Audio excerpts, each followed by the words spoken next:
Hello there, welcome to Underlords Universe. I'm Brian, this is my brother Brent, and we're part of a creative conclave called Underlords of the Overworld. We write and record our own music, but today, as a lot of times, we get together virtually here in the Zoom world to discuss the stuff that inspires us, has inspired us since we were kids, to keep doing what we do, to keep being creative and all that jazz. And today we're going to have a few words. I have a few words about this brand new release, the expanded edition of Van Halen's 5150. And I got some gripes, but Brent, I wanted to throw my thoughts at you about this because obviously you're a fan of the band as well. You're a fan of the album. But so this is really me kind of going through my thoughts on this and getting some color commentary from Brent along the way. So first of all, correct me if I'm wrong, but you have not been getting the super deluxe, I guess they're called expanded editions rather, of the Van Halen albums. Is that right? Of the Sammy Right. Hagar era? I don't have that. Okay. And the reason I asked that question was because you have been picking up some of the live releases that have been coming out. Okay, and then that'll kind of dovetail back into my thoughts on this. And so, if you're a Van Halen fan, if you're a fan of Van Hagar era Van Halen, if you are a fan of 5150, I'm kind of curious to know what people have to say about this because I've watched a couple of reviews about this, and there have been some criticisms out there. But I think what we're going to offer you today, well, at least what I'm going to offer, and we'll see if Brent agrees.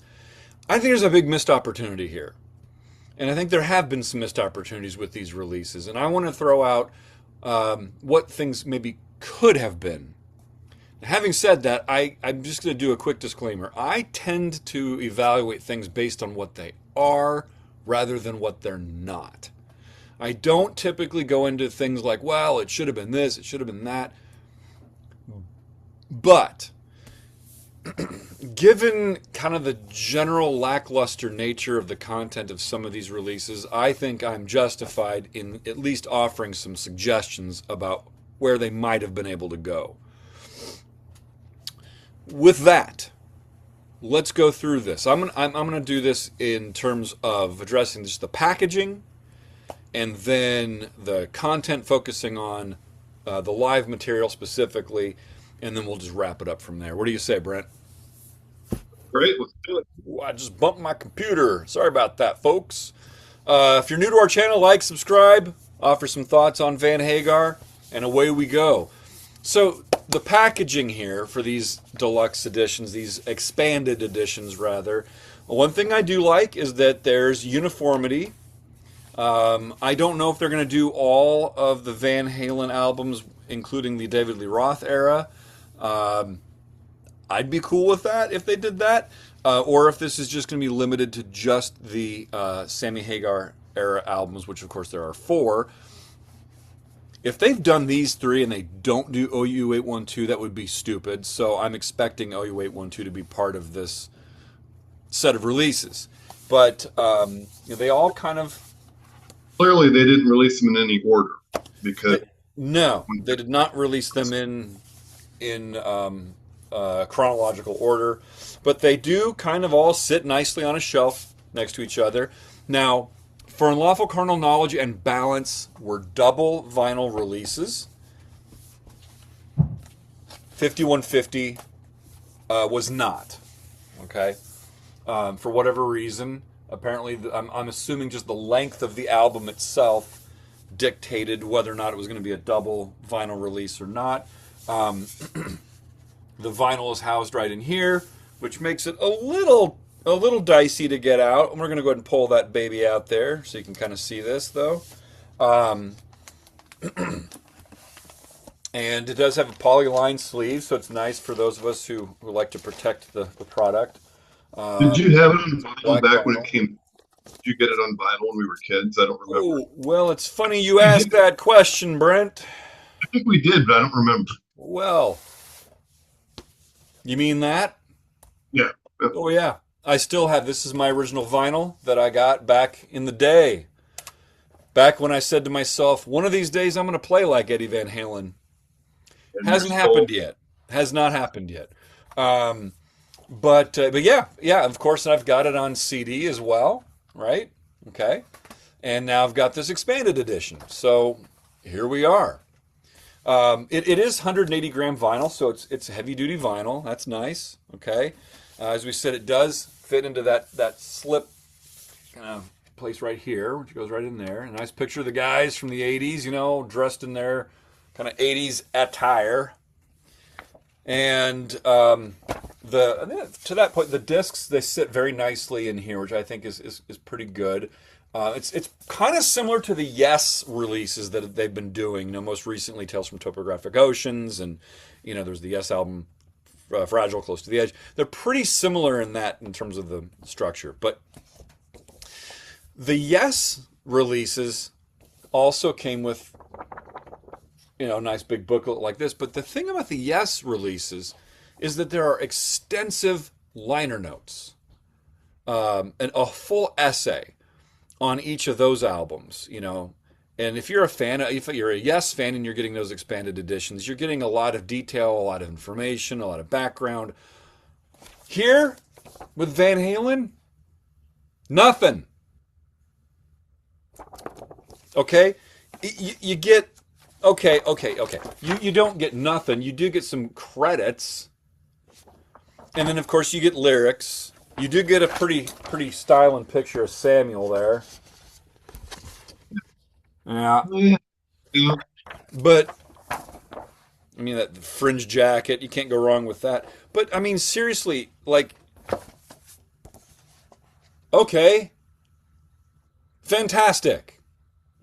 Pictures of different editions of the singles and stuff. And that's really all the booklet is. And it's kind of like, who put that together in, an hour with...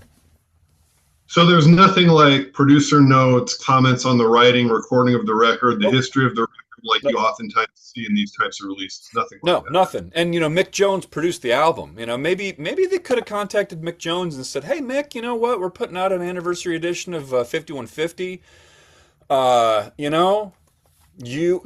You're successful in your own right as an artist. Write us something for no, we wouldn't do that, would we? Nope, no can do. They can't go for that. Alex didn't write anything. Sammy didn't write anything. Nope, nothing, Okay. nothing.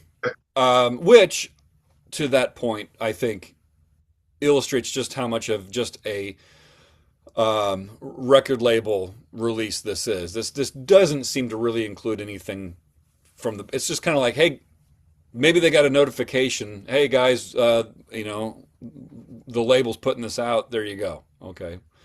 That kind of thing. Just some people out there refer to the idea of something as a cash grab. So let's address that. Okay, is this just a cash grab? I don't like that term myself because, for one, I don't think you can just grab somebody's cash without them offering it up. Now, I'm a completist. I like to have everything kind of in one spot. I like the I like the concept of deluxe editions. I like physical products. I did not go into this blind. I knew what was on it and what wasn't on it before I bought it.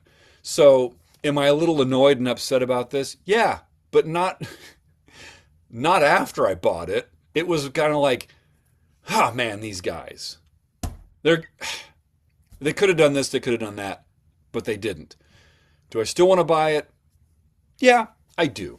Why? Because Van Halen's one of my favorite bands of all time, and I want these editions that at least collect together in a single package what the record company is willing to give us. Okay. Now, I could see somebody out there saying, well, then you're an idiot, Brian.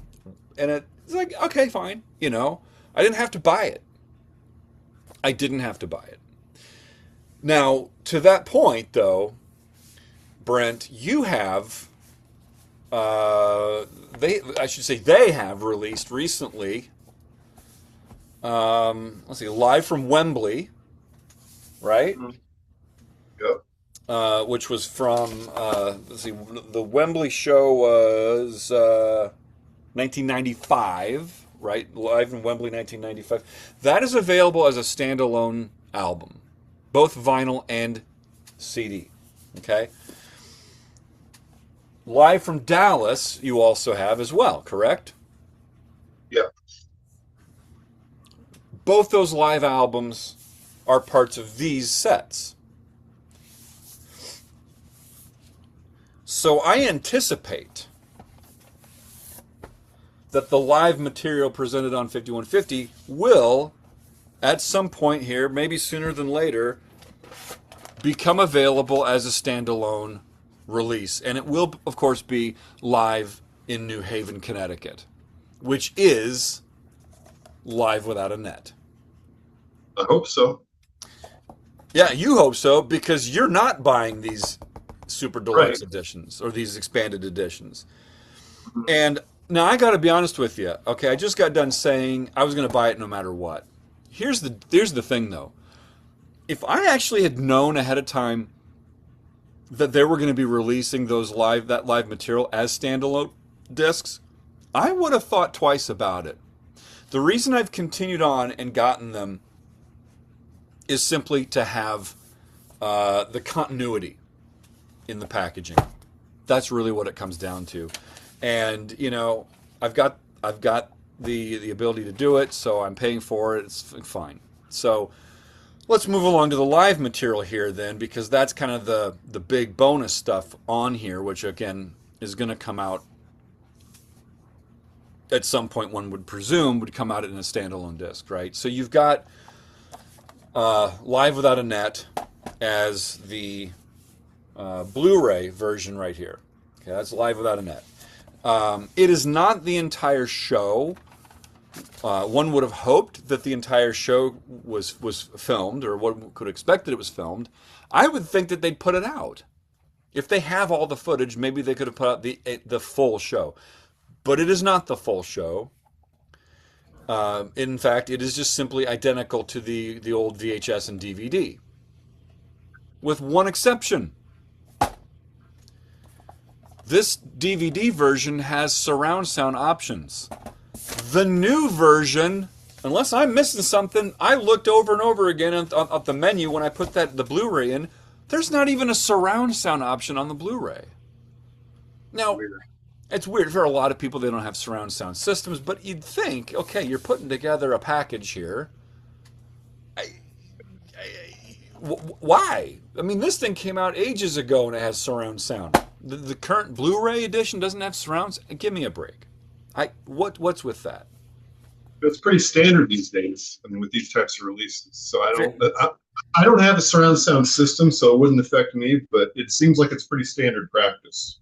Yeah, I'm a little annoyed. And this gets into the whole thing about what could this have been, right? Yeah. And it does have some rarities. Okay, it's got a single edit of Dreams and Best of Both Worlds and Love Walks In. I got to be honest with you. To me, I'm not that into single edits. It does have an extended edition or extended version of Why Can't This Be Love, which I like having extended versions of things. That's kind of cool. The disc with rarities does include 3 live songs, Best of Both Worlds, a cover of Zeppelin's Rock and Roll, and Love Walks In. However, those live recordings are from the Live in New Haven, Live Without a Net, which of course is also on CD as well in here. And it's so you're actually getting on CD format in this extended edition 2 versions of the exact same live recordings of 3 songs. It makes no sense. To me, that makes no sense. No. Now, do they sound different? Are they different mixes or whatever? They are potentially, I think, different mixes in the on the rarities disc. The audience level does sound more muted to me, but I mean that's such a minute difference that it's not even. I mean, Okay, so here's a question. Yeah. So some of the Rush releases, for example, you can get truncated versions, which I've done. You can get like Yeah. the small. There is no truncated version of this which would justify that, is there? Like, I don't know. That's a good question. because I could see them saying, okay, in the big package, we're going to throw it all in there, but if you get this smaller version, you Right. only get. But I don't know, so I'm just asking. I wasn't sure. I Well, doubt let's it. I don't know. um let's find out because I it's a that's a really good question. And I don't believe that that's the case. I think that you've got the option of just, the old standard just single album or this expanded edition. Um, and I believe the only other option will be potentially a forthcoming standalone version of the Live in New Haven, aka Live Without a Net. So yeah, I think that's correct. If we're wrong on that, put a comment below. Um, so here's the thing. Now that you know what's in this package, and of course, like I said, I knew going in before I bought it. I knew what I was getting. Um, having said that, I will say this one disclaimer on that. I did not know going in that the rarities, as you can see here, the rarities listed that were live, I did not know that those were exactly the same takes from New Haven, Connecticut that was on the live New Haven, Connecticut. That's Okay. pretty cheap. Um, That's really cheap. that's a bit of a low blow. I mean, I was thinking to myself, okay, well, maybe they recorded some different shows as well, and maybe those are takes from different shows or something like that. Nope. Ow. Oh. Yeah, because bands have done that. I mean, you've got, Rush, or not Rush. Yes, released the 7 shows from '72 or whatever it was, and UFO. You got Yeah. the seven, all the Strangers in the Night concerts and all that stuff. But this is different. Yeah. This is the same twice. Right. Yeah. So okay, so let's just address what this could have been instead.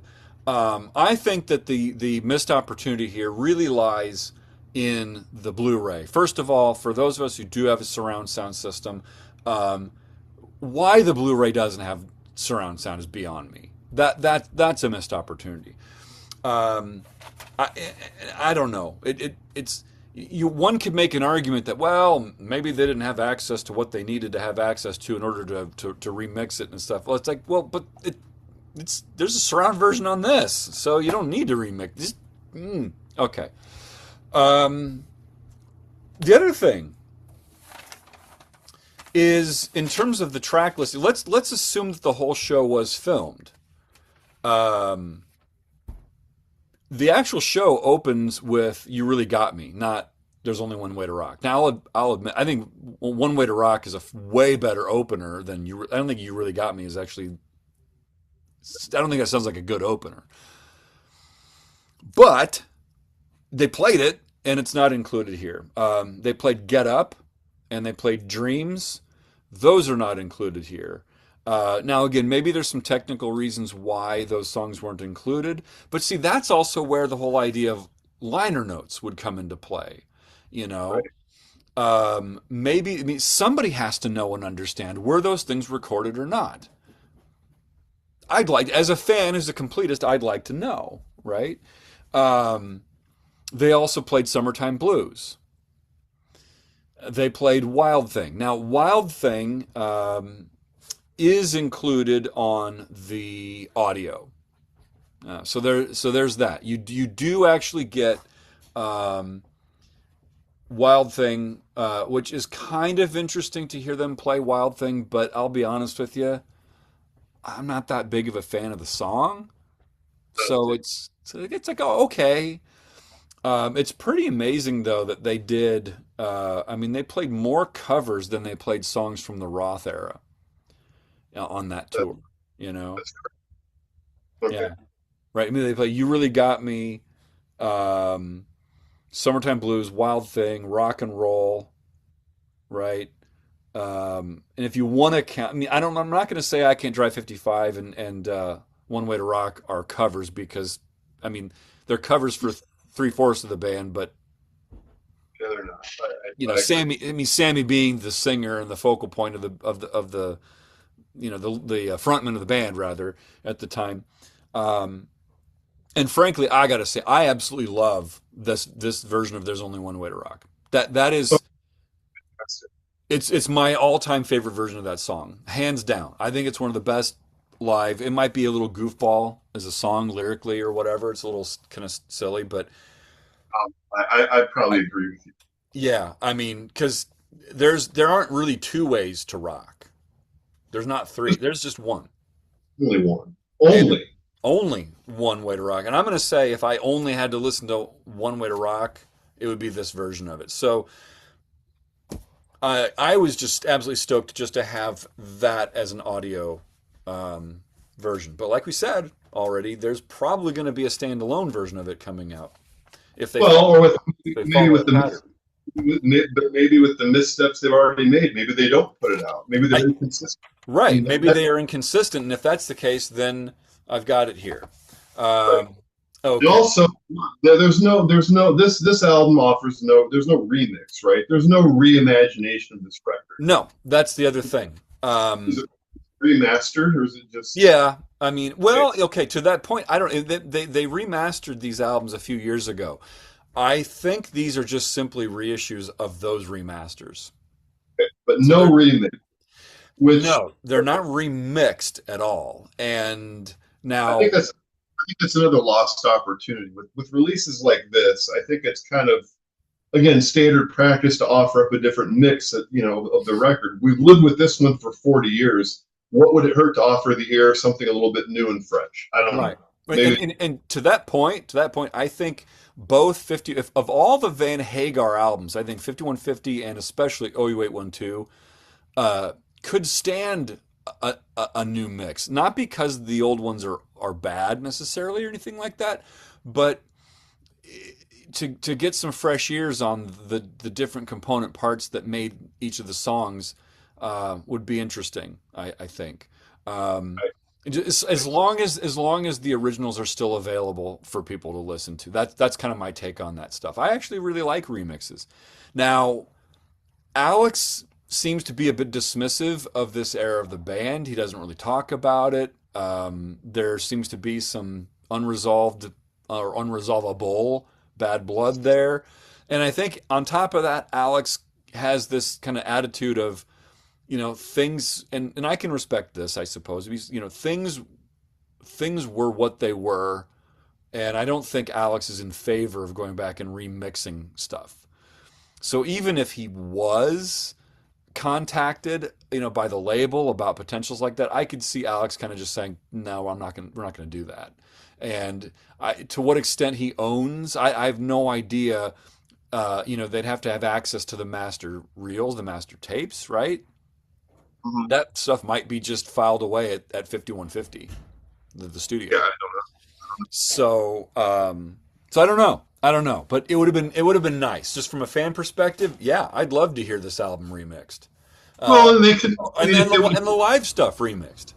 but they could have put in even notes. Why you can put in notes, extensive liner notes, why things are not there. Yeah, It's not uncommon for this record's been around for 40 years. So yeah, they could no longer have access to the master tapes, or there could have been another reason why it wasn't a viable option. But put that in there because fans want to know that. We of want course to I know this. do. Yeah, right. Tell And me why I'm getting. Tell me why I'm getting what I'm getting. Maybe tell me why there's some other stuff that I might expect or want that I'm not seeing or hearing. yeah, That's all. That's just a suggestion. that's a good way to put it. Lastly, I'd say in terms of a missed opportunity, is back when the Live Without a Net stuff came out. It was originally kind of an MTV concert thing, which somehow Warner Brothers got the rights to it. It wasn't just an MTV thing because here it is, right? And clearly, I mean, they got the syncing rights to it because they put it up out on video years ago. Clearly, they have the audio, you know. Um, I don't know why they don't have access to that documentary, which was called, I believe, Van Halen Unleashed, which is about a 35, 36-minute documentary. Yeah, you can find it on YouTube and stuff, but put it out officially. Oh Um, yeah. that was one of my favorite documentary things from that era. You know, Sammy goofing around, you know, with his headset mic, how to make everything, so I can be, you know, or you know, Eddie, what was he doing with the guitar? The whammy bar, yeah. Yeah, and he'd like make my guitar sound like a, yeah. Here's With my my, elephant for you, man. Right. If yeah. you're watching, you know, if you don't know what we're talking about with Look it up. Eddie, you know, or Michael Anthony talking about his Jack Daniels bass and the Oh fly yeah. rolling over dead on his arm. If you don't know what we're talking about, when you're done watching this, maybe that's right now. I don't know. Just go to YouTube and just type in Van Halen Unleashed and watch it. It's awesome. It's really, really fun stuff. And that would have been a great bonus feature with this as well. And then I just want to make one more final comment. I want to see what you think of this. Alex, Sammy, and Michael, full grown men, late in their years now. Eddie's passed away. How about this? Why don't they get together on an afternoon at a studio and do an audio commentary track to Live Without a Net?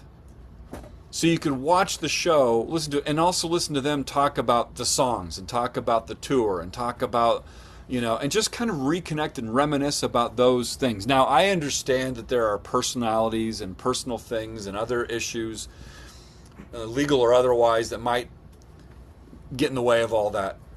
But you know, Dream Theater has some of that stuff on some of their official bootleg stuff that they did, and it's really interesting stuff that they did with it. Tell I you would have what. loved something like that Well, for I'll, this. I'll tell you this. Something like that would have really tempted me to buy these things. Okay. What you're describing, I'm not that interested in. But if you throw something like that in, that might reel me in and buy it. Mm-hmm. Just Yeah. that one thing to have that, because to me that would be interesting in so many levels. So yeah, I think that's another missed opportunity. Now again, it might not have been a viable opportunity because it sounds like these guys just don't get along, still don't talk to each other to this day, with the exception of Right. Sam. But how great would that have been if they would have said, "Look, yeah, we're getting long in the tooth. Ed's not around anymore. Look, let's just bury the hatchet. Let's revisit some of the really good times that we had. This is a really important. It was a very well received, very important, great album that we did together. Let's It's go number back and one celebrate. album, right? Yeah, let's go back and celebrate this, the record, the tour, the times that we had. No, we can't even do that. No. So yeah, So, yeah, I agree. So to wrap this up, then I'm complaining a lot. But here's the thing: I'm complaining a lot because I love this band. I love this album. I love this. You know, and it's just kind of like, okay, what do I as a fan want to see? And while I'm happy to get what we've gotten, I'm fine with it. I got my complaints, and the complaints come out of a position of, you know, love for the band, being a lifelong fan. So anyway, do you have any other thoughts? I just brought you in because I wanted, you know, we hadn't talked about it, and I just wanted to get your immediate thoughts, because I know you were not purchasing these versions, because I know you don't have a turntable, so you don't do the vinyl thing. I would just ask you, would you to any Van Halen fan or anybody who's interested in checking out the band, would you recommend this release, or would you say, you know what, you're Okay, better?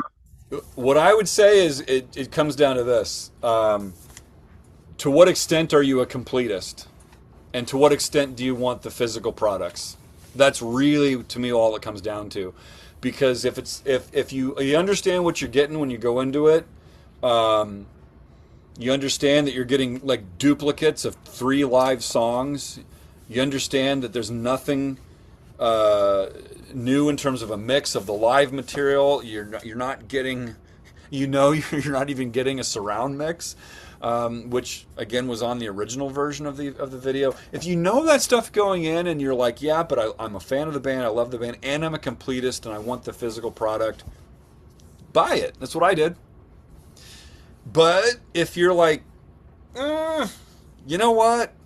It's really got to be something special for me to pick up something like that, to shell out the $80 for it or whatever it is right now.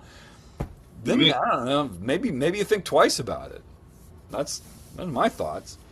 Well, I will admit, I think the packaging is nice. I think they all look really good. Yeah. I mean, they did a good job with that. It's too bad that the contents couldn't be a little bit more, Yeah. For crying out loud, give us an essay.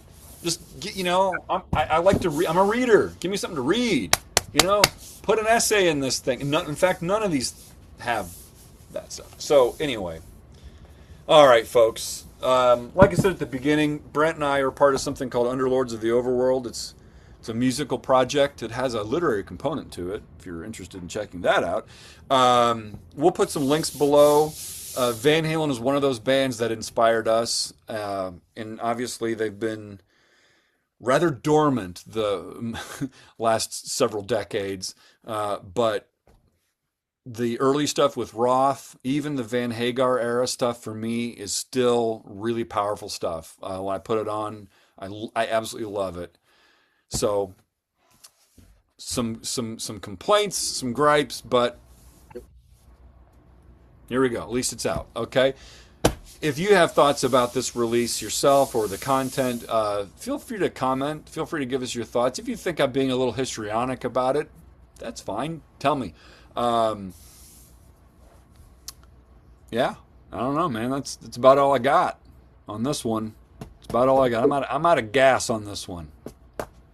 Thorough review, and Yeah. you're a completist, and like you said, I think the key thing is if you go into it knowing what you're going to get, you're fine with it. But it is a missed opportunity, and it's unfortunate that they couldn't capitalize and share a little bit more of the stuff that might have been out there for the fans to listen to. Yeah, right. Okay, folks. Like I said, feel free to like, subscribe. Feel free to check out the stuff we create. We'll put links down below, et cetera, et cetera. And yeah, I don't know, Brent. We got some other stuff in the pipeline. I don't think we're going to disclose that yet, but we got some other things that we're going to be dabbling into here. So until then, we'll let you go. And thanks for checking it out. Toodles.